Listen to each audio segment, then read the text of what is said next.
Senator Collins. Thank you, Mr. Chairman. Mr. Comey, let me begin by thanking you for your voluntary compliance with our request to appear before this committee and assist us in this very important investigation.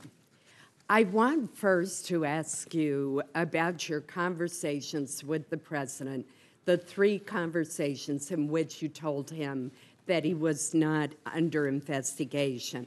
The first was during your January 6th meeting, according to your testimony, in which it appears that you actually volunteered that assurance. Is that correct? That's correct. Did you limit that statement to counterintelligence investigations, or were you talking about any kind of FBI investigation?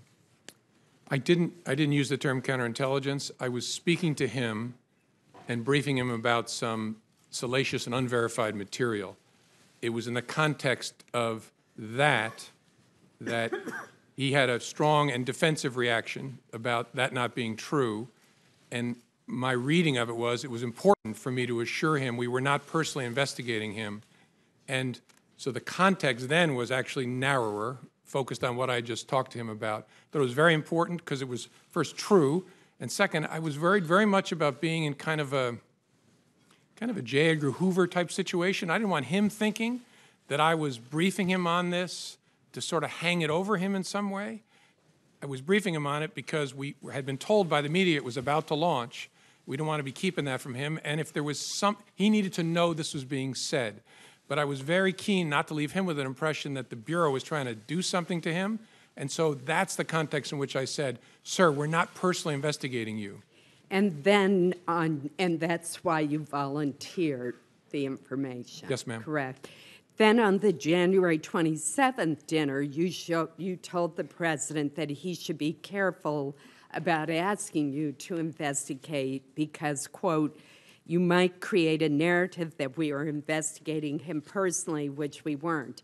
Again, were you limiting that statement to counterintelligence investigations or more broadly, such as a criminal investigation? The context was very similar. I didn't modify the word investigation.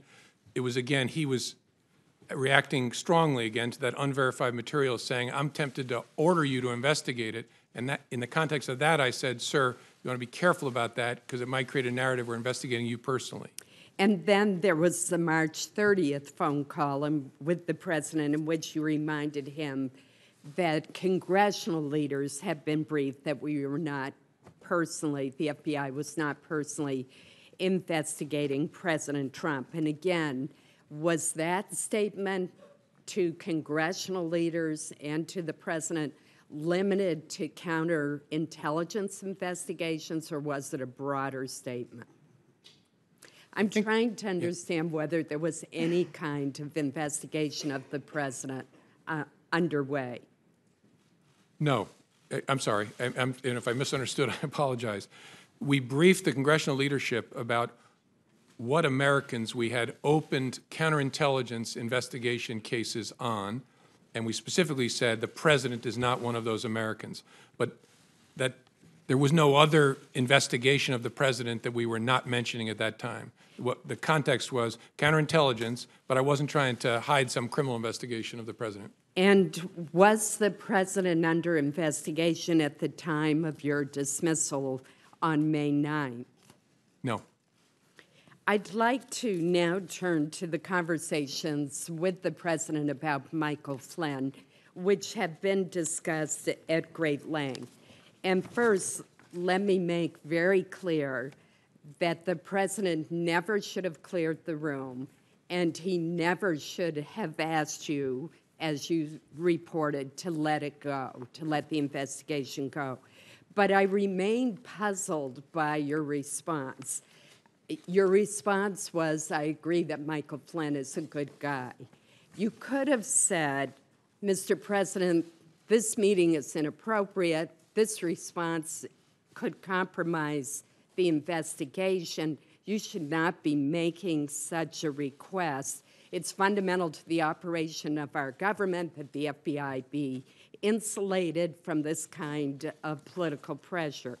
And you've talked a bit today about that you were stunned by the president making the request.